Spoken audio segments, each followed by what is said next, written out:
we start with a big story that is getting nationwide attention because there are still so many questions surrounding the death of a Titusville teenager aboard a cruise ship that had just left Port Miami. We're talking about Anna Kepner. She was an 18-year-old. She died November 7th, according to the records from the medical examiner.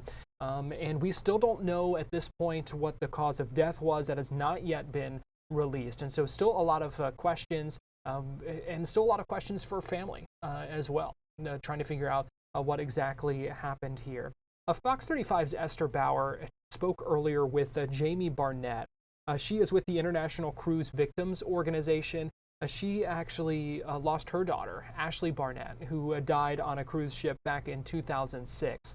And she spoke with Esther today about how the legal system changes, jurisdictions change when you're on board a cruise ship. Talked about her journey, not only on that cruise ship and what happened, but also the journey looking for answers in the aftermath of what happened to her daughter and the message that she hopes that she can share with the family members and loved ones of Anna Kepner, who are now asking many of those same questions. But this one really resonated with me, because she was so young and so beautiful, with so much ahead of her to look forward to. So, there was no reason to think, um, that anything intentional would have happened to her.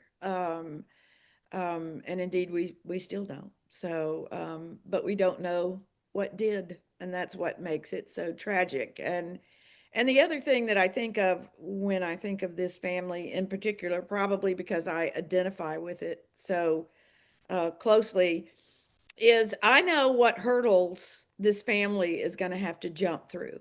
And I would, I wish I had contact with them. I wish, there was some way I could, accompany them on this journey, because I sure would have loved that when I was in their shoes, because nobody realizes the difference that a victim or the victim's families of someone who is the victim of a crime or unusual or suspicious circumstances at sea goes through, as versus what someone on land would have to deal with.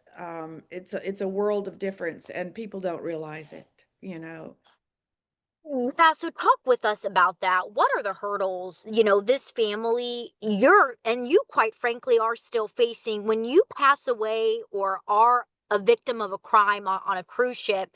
How does it make it harder, for answers to come out, for justice to be served, for closure for the families?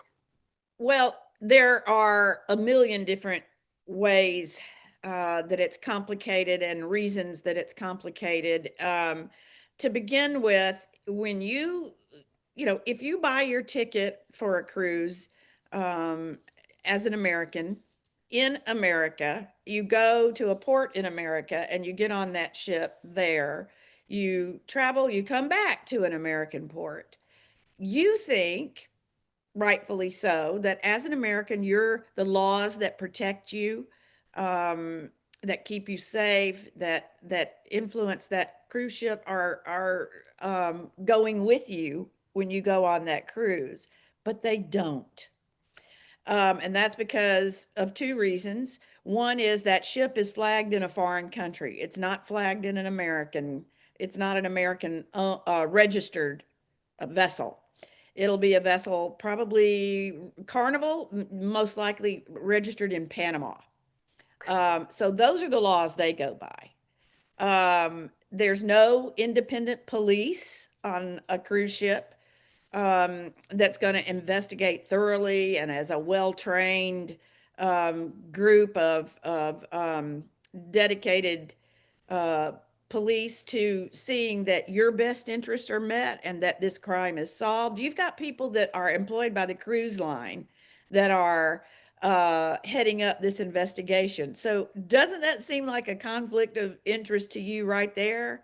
They're going to do their best to keep this quiet and to make it go away.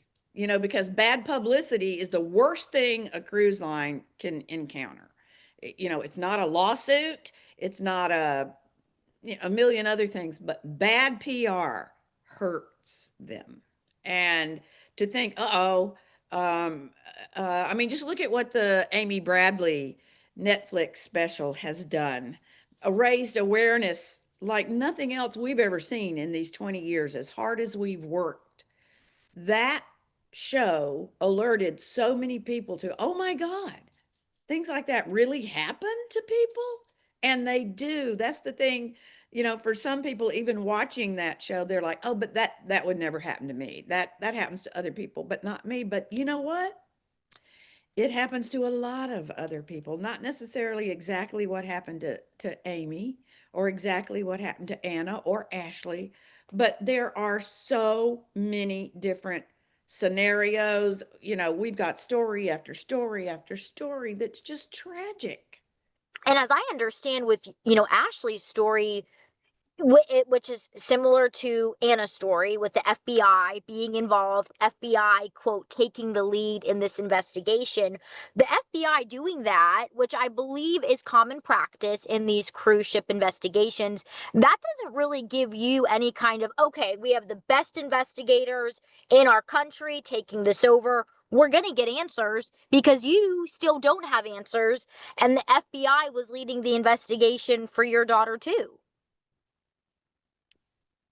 That almost makes me want to cry, because that's exactly what I thought. It's exactly what I thought. And it wasn't true, at all. Every time I would talk to the FBI, the standard comment was, oh, I'm sorry, Miss Barnett, we can't comment on that. That would jeopardize the integrity of the investigation. So I had to go to Mexico 4 times to get the answers that I was hoping for, and just could conceivably get, whether they were, made me feel better or worse. I needed those answers. And I have to say, then that was, what do I know about Mexico? I don't speak Spanish. I had wonderful friends who took me, and but the experience I had there was entirely different. They did everything they could to give me all the information they had, because that's another thing. When cruise ships go to a port, into a port where a crime, with their having been a crime committed on their ship, they have to announce it to the port that a crime scene is entering their port. And then they have the right to get on and investigate. And that's what happened with Ashley. And so, and her body was taken off the ship and left in Mexico. And I will say, without anyone from the cruise line or that were with her on the cruise, nobody stayed with her in Mexico. And that was another devastating thing. Something else people don't think about, is what happens if,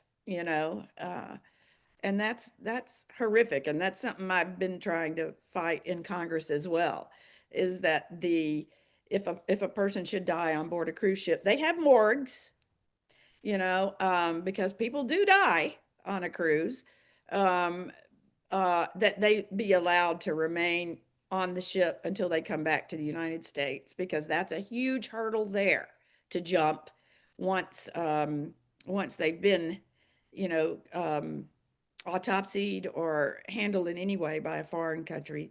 The coroner in the U.S. doesn't want to have anything to do with it. So it's brutal, and I can't understand why there should be any disagreement with anybody anywhere as to whether or not that body should be allowed to come back home. The modus operandi of the cruise industry lately is to, say, oh, we're cooperating with the FBI. Well, the FBI isn't going to let you know a thing. So it's almost like the cruise line is saying, yeah, we're not going to either, so that this story will just go away. Because you know how the news cycle is. One minute a story has got everybody's attention, and the next minute they move on to a different one. How lucky for the cruise industry for that to just go away. But if we keep at it, people aren't going to let it go away. and they're going to demand answers. And I do want to respect the family, for heaven's sakes. My son does a lot on social media, and uh, he's really aware that the family, trying to respect the family's privacy. But that's what I'm afraid of, is that, of course, they're due respect, and my heart goes out to them like no other parents would. But if we let it, go, what I'm afraid of is that they, in their grief, are not able to comprehend the fact that this is going to demand the public rising up, for them to get what they need, and it's heartbreaking. It's heartbreaking, and it shouldn't be this way, you know. Is there anything you do want to say to the Kepner family as someone that probably feels a connection to them, that you never wanted to be in the same group, right? You never wanted to be, oh, I feel like I know the Kepner family because you're meeting through such tragic ways.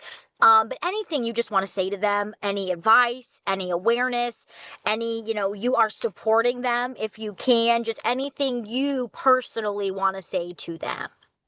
um I would, yes, all of what you said. I wish I had communication with them, because I just keep thinking about, when when my daughter died, I didn't know where to turn, who to call, what to do. And had I had someone who, and I'm going to say this too, I couldn't see how I was going to survive the loss of my child.